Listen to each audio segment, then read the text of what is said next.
Ladies and gentlemen, welcome to the implosion of the century, and this time, it's not a submarine. Our federal government is in shambles. They are beyond recovery.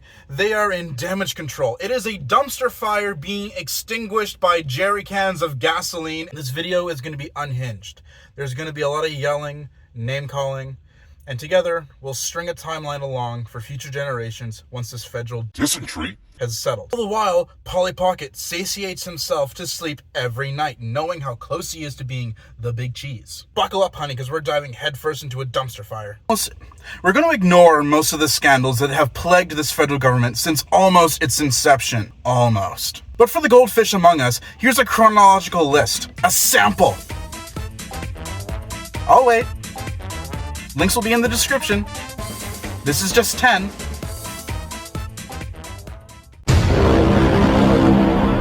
August 2nd, 2023. Big Trudy shares on Instagram a separation from his wife of 18 years.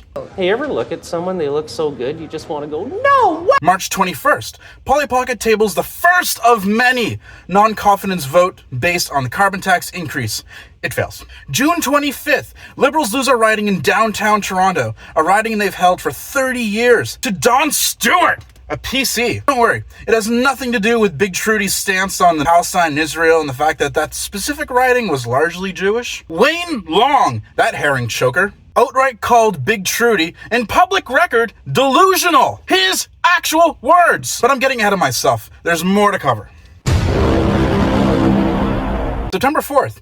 NDP leader and spineless twat Jagmeet Singh tore up his 4-page coalition agreement. September 5th, Big Trudy's federal campaign director, the guy that was responsible for 2015 and how successful that was, the Red Wave, remember that? He resigns! September 6th, UN Council releases a document outlining Canada's current temporary foreign work program is creating pathways to contemporary forms of slavery. September 11th, the Liberal caucus retreat in Nanaimo, BC. Maybe the mountain air will clear the rumblings of leadership talk. No, Trudeau doubles down. Full Cleveland steamer ahead. September 22nd, a former World War II Nazi is invited by the Speaker himself to attend Parliament for Ukrainian Prime Minister's visit. Speaker of the House, Anthony Rota, resigns and hangs his head for shame. The Nazi's grandson, and I'm speaking directly to you. You gave the entire world a truly godlike troll and got away with it. It's impossible to read this without laughing. How has this been 9 years? September 25th, Polly Pocket calls for a vote of non-confidence yet again. Third time lucky? No. October 1st, Polly Pocket surely has learned his lesson. The Bloc Quebec twats and in-deep shits won't support a vote of non-confidence. Attempt number 4. Was this successful?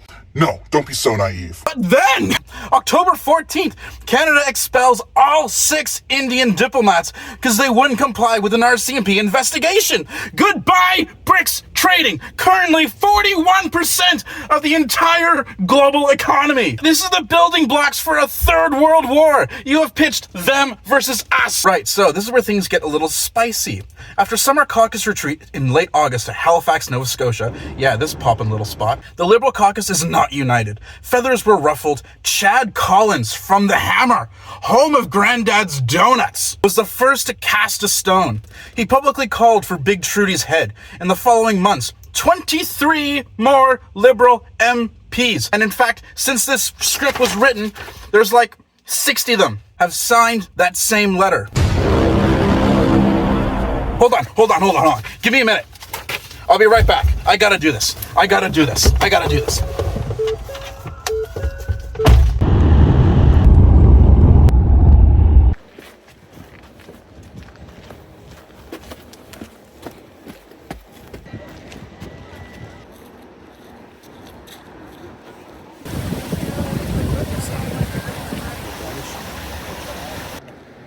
It's not fucking worth it.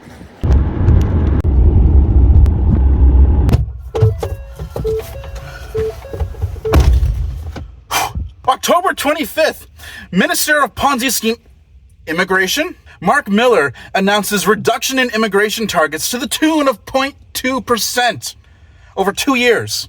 November 5th, ya boy Donnie, American meme generator extraordinaire, gets elected to U.S. presidency for the final time, allegedly. November 25th, the Orange Man promises 25% tariff on all Canadian imports, unless us snow Mexicans stop the flow of drugs and illegal immigrants across the border. Perfectly reasonable. November 26th, Nova Scotia, La Nouvelle-Écosse, New Scotland, this delightfully wacky little province. We hold a general election. The Liberals are nearly wiped off the face of the province. Of the 55 seats available, they managed 2 seats. Compared to 43 blue seats, 9 were earned by the NDP.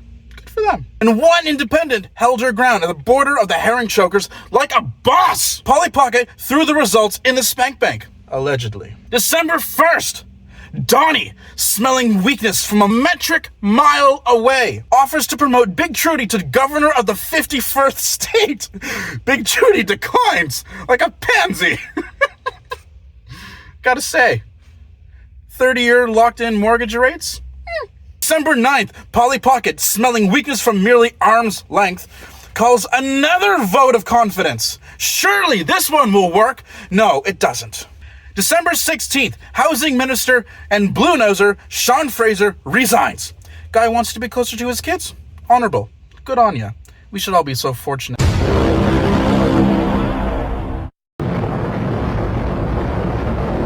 Chrystia Freeland, Deputy Prime Minister, Minister of Finance, Wicked Witch of Ontario, sitting member of the World Economic Forum, Trudeau's closest advisor for over a decade of loyal service, resigns, throws Big Trudy under the bus, mere hours before releasing the fall economic statement, which included more than $60 billion deficit, $20 billion more than expected. Mark Carney is tickling himself silly. Also, the new $5 bill, Tara Fox is going to be on it. And Polly Pocket addressed the nation like he was responding to a ransom note. December 17th, Environment Minister and Gargoyle stunt double Stephen Garbage revised the nation's net zero goals for the electrical grid to 2050, 15 years later than originally billed. Not a bad move. December 18th, worth noting, while all this is going on, the Canadian dollar is in free fall.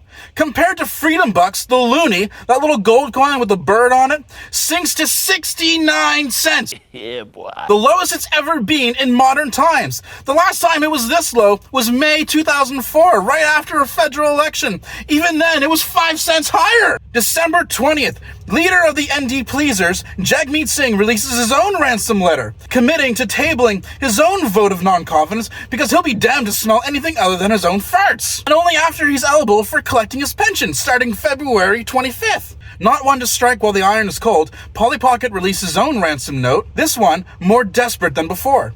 He's basically crying, begging the Speaker of the House, a Liberal MP, right, because nonpartisanship's never been an issue for the Liberal caucus. The Speaker has to drag each and every parliamentarian by the ear within 48 hours to vote on non-confidence. Failing that, we'll see you miserable puppets back on January 27th. In conclusion, we're set to trade a drama teacher for a stand-up comedian.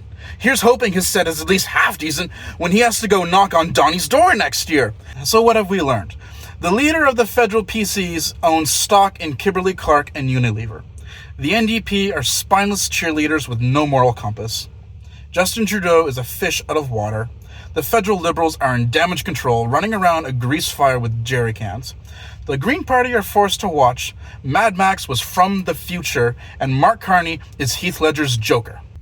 Well, now that we're all on more than one federal government agency watch list, maybe you could consider subscribing. Thank you, and good day, hoser. Times better, so good day. Yeah, good day, eh?